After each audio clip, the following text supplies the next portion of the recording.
Hello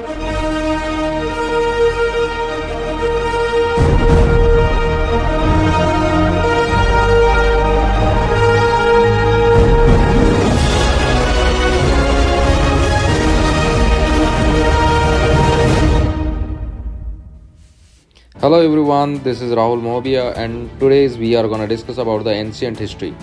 तो ancient history start करने से पहले अपन उसके सोर्सेस के बारे में पढ़ना बहुत ज़रूरी है कि एंशियंट हिस्ट्री में अपने को सोर्स क्या क्या ज़रूरी होते हैं, किससे अपने को पता चलता है कि एंशियंट हिस्ट्री में क्या हुआ था क्या नहीं। Sources for the ancient history में आपको क्या क्या देखने को मिलता है। सबसे पहले आर्कियोलॉजिकल एविडेंस मिलेंगे, लिटरेरी एविडेंस मिलेंगे और accounts of the foreign travellers. Foreign से जितने भी ट्रेवलर्स आए थे उन्होंने क्या क्या लिखा है उसके बारे में अपने को जानकारी मिलेगी। तो चलिए डिस्कस करते हैं। तो सबसे पहले देख रहे हैं कि अपन आर्कियोलॉजिकल एविडेंस, तो study of the ancient object और बिल्डिंग। तो ऐसी कोई भी सारी चीज़ें जैसे पुराने ज़माने के हो गए सिक्के, पुराने ज़माने की जो बिल्डिंग हो गई, वो सारी किस में आती है, आपके आर्कियोलॉजिकल एविडेंस में आती है। तो वो सारी चीज़ें किस में आती है, आपके आर्कियोलॉजिकल एविडेंस में आती है। तो study of the ancient object और बिल्डिंग ये आपका आर्कियोलॉजी कहलाता है। Father of Indian archaeology, Indian archaeology के फादर किसे कहा जाता है, तो अलेक्जेंडर कनिंघम को कहा जाता है। अब इसके बाद देखते हैं अपन इंस्क्रिप्शन। स्टडी ऑफ इंस्क्रिप्शन क्या कहलाता है, एपिग्राफी। स्टडी ऑफ इंस्क्रिप्शन क्या कहलाता है, आपका एपिग्राफी कहलाता है। देन इसके बाद कॉइन्स की बात आती है। Study of coins, study of coins को क्या बोला जाता है, मुद्रा शास्त्र बोला जाता है और इंग्लिश में ही इसको न्यूमिस्मेटिक्स बोला जाता है। कई चीज़ें हिंदी में आसान होती है, कई चीज़ें इंग्लिश में आसान होती है। जैसे यहाँ पास मुद्रा को बोला गया, मुद्रा मतलब क्या होता है, कॉइन, और वहीं न्यूमिस्मेटिक्स मतलब क्या होता है, आपका स्टडी ऑफ कॉइन्स कहलाता है। अर्लीस्ट कॉइन, सबसे पहला कॉइन को क्या होता था, पंच मार्क सिक्के होते थे। पंच मार्क्स मतलब किसी भी मेटल के ऊपर उसे आघात करके या उसके ऊपर कुछ भी चीज़ का इनक्रेव करके, ठीक है, इनक्रेव करके उसके ऊपर पीट करके क्या बनाया जाता था, उस पर कोई निशान बना दिया जाता था और वो क्या बन जाते थे, सिक्के बन जाते थे। और यही क्या कहलाते थे, आपके आहत सिक्के कहलाते थे। ये सबसे पहले टाइप के कॉइन थे। सबसे पहला जो कॉइन इंट्रोड्यूस किया गया था तो इस टाइप के कॉइन्स हुआ करते थे। यहाँ पे केवल सिम्बल्स बस हुआ करते थे, है ना। अब इसके बाद क्या होता था, first gold coin. First gold coin जो है वो कौन लेकर आए थे, इंडो ग्रीक लेकर आएंगे। सबसे पहले जो गोल्ड्स कॉइन्स लेकर आएंगे वो कौन लेकर आएंगे, आपके इंडो ग्रीक्स लेकर आएंगे। अब इसमें कुछ फैक्ट भी जान लेते हैं। Most gold coins issued by the Guptas. सबसे ज्यादा गोल्ड कॉइन कौन इशू करेंगे, गुप्तास करेंगे। दूसरे तरफ देखे जाए तो प्योरेस्ट गोल्ड कॉइन्स मतलब सिक्कों में गोल्ड की प्यूरिटी कितनी ज़्यादा है, वो सिक्का जो है 60% और वो सिक्का जो है 60% और 70% और 90%, कितना परसेंट तक क्या है वो सिक्का बहुत ज़्यादा प्योर है, किसको, गोल्ड फॉर्म को लेके। तो सबसे प्योरेस्ट फॉर्म का गोल्ड कॉइन जो है इशू किया था वो किसने किया था, कुशानाज ने किया था। इसके बारे में भी जान लेना है। Samudragupta depicted playing Veena on coins, very very very important. Samudragupta जो रहेंगे, समुद्रगुप्त के कॉइन में वीणा बजाते हुए उनको दिखाया गया है। आपके लिए कैसा हो जाता है, वेरी वेरी इंपॉर्टेंट हो जाता है ये वाली चीज। अब देखते हैं, तो यहां पास देखते हैं क्या बोला गया है, मॉन्यूमेंट्स। फिर इसके बाद क्या देख रहे हैं अपन, मॉन्यूमेंट्स। कोई भी मॉन्यूमेंट्स मिल गया, बिल्डिंग्स मिल गए, केव्स मिल गई, जैसे भीमबेटका केव्स हो गई। बिल्डिंग्स में जैसे ताजमहल हो गया, मॉन्यूमेंट्स जैसे आपका अशोक पिलर हो गया, है ना, सारनाथ स्तूपा हो गया। ये सब किस में आते हैं, आपके आर्कियोलॉजिकल में आते हैं। इसके बाद स्कल्पचर्स और पेंटिंग, स्कल्पचर्स और पेंटिंग्स ये सब भी आपके किस में आती है, आपकी आर्कियोलॉजिकल में, आर्कियोलॉजी में आती हैं, है ना। पेंटिंग्स जैसे भीमबेटका में आपको पेंटिंग्स वगैरह भी देखने को मिलती है। After the literary source and the evidence, तो द एविडेंस इसमें क्या मिलते हैं, सबसे पहले लिटरेचर, रिलीजियस लिटरेचर आपको देखने को मिलेगा। क्या देखने को मिलेगा, रिलीजियस लिटरेचर आपको यहाँ पर देखने को मिलेगा। आपको सबसे पहले देखने को मिलेगा वेदास। 4 वेद हैं, ऋग्वेद, सामवेद, यजुर्वेद, अथर्ववेद, वो अपन आगे देखेंगे। फिर उपनिषद भी देखने को मिलेगा, फिर ब्राह्मणास भी देखने को मिलेंगे। देन इसके बाद आरण्यक देखने को मिलेगा, देन पुराणास देखने को मिलेंगे, फिर बुद्धिस्ट टेक्स्ट देखने को मिलेंगे। बुद्धिज्म में जो भी लिटरेचर अपने को मिले हैं उनके बारे में बात बताई गई है। देन जैनिज्म में जो जो टेक्स्ट मिले हैं उनके बारे में यहाँ पास बात बताई गई। तो बुद्धिस्ट टेक्स्ट को त्रिपिटका के नाम से जाना जाता है। इसमें 3 पिटक जो है इन्वॉल्व होते हैं, सुत्त पिटक, विनय पिटक और Abhidhamma Pitaka. Then Jain text, Jain text को क्या बोला जाता है, परिशिष्ट पर्वन। इसको क्या बोला जाता है, परिशिष्ट पर्वन, भद्रबाहु चरिता, भगवती सूत्र, ठीक है ना, मेंशन अबाउट द महाजनपद। और भगवती सूत्र में क्या है, आपको महाजनपद मेंशन करके मिला हुआ है।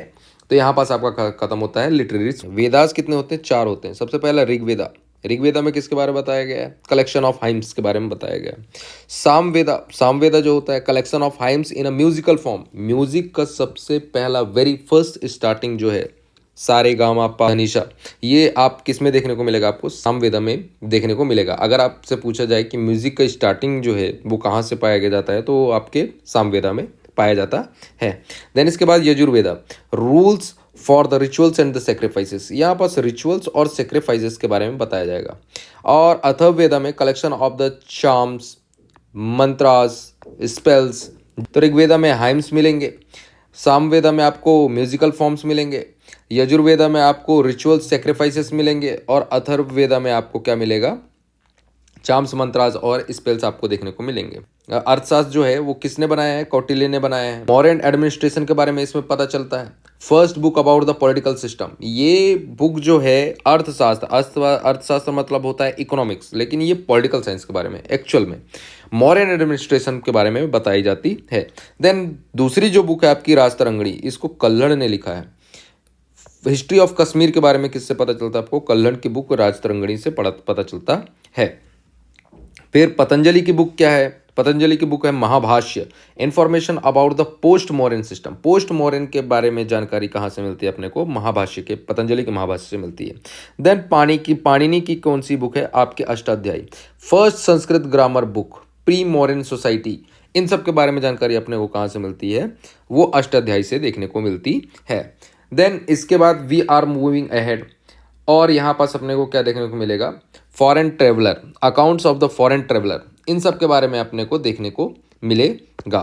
तो सबसे पहले देख रहे हैं फॉरेन ट्रेवलर में कौन कौन आते हैं। सबसे पहले ग्रीक में देखो, सबसे पहले कौन दिखेंगे आपको? मेगास्थनीज, रोट इंडिका, इन्होंने एक इंडिका नाम की बुक लिखी है। एम्बेसडर ऑफ सेल्यूकस, ये सेल्यूकस निकेटर का क्या रहेगा? आपका एम्बेसडर रहेगा।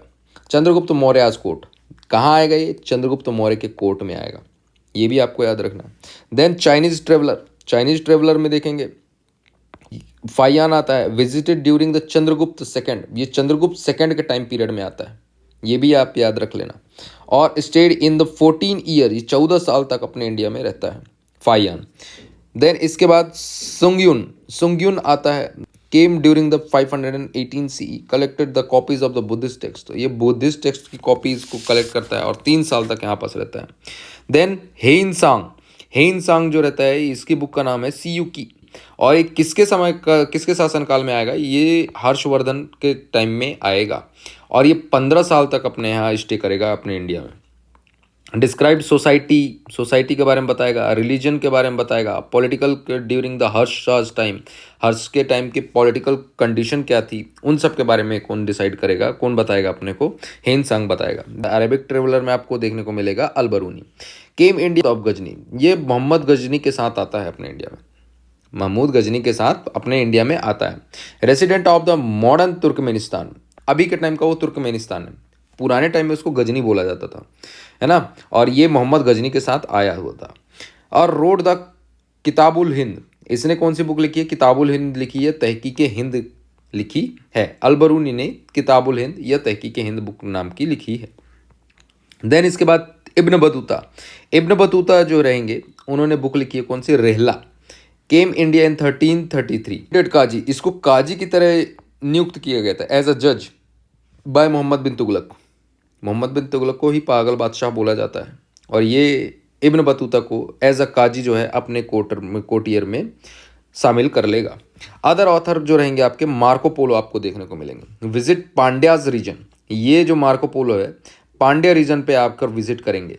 The end of the 13th century, description the useful studying of the Pandyan history, Pandyan history के बारे में बताया जाता है यहाँ पे। अगर आपको ये वीडियो थोड़ा सा भी इंफॉर्मेटिव लगा हो तो please do like, share and subscribe. Thank you.